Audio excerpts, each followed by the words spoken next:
را عروس کردن و می‌بردن به خانه.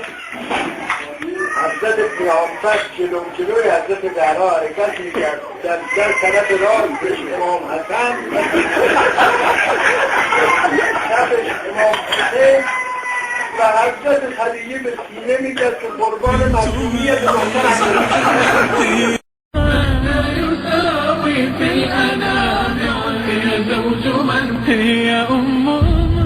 لا يساوي في الأنام هي زوج من هي أم لا يساوي في الأنام قد رباها وعلي زوج لا تسأل عنه سوى سيف غدا بيمينه تياه سيف غدا بيمينه تياه هي بنت من هي زوج من هي أم من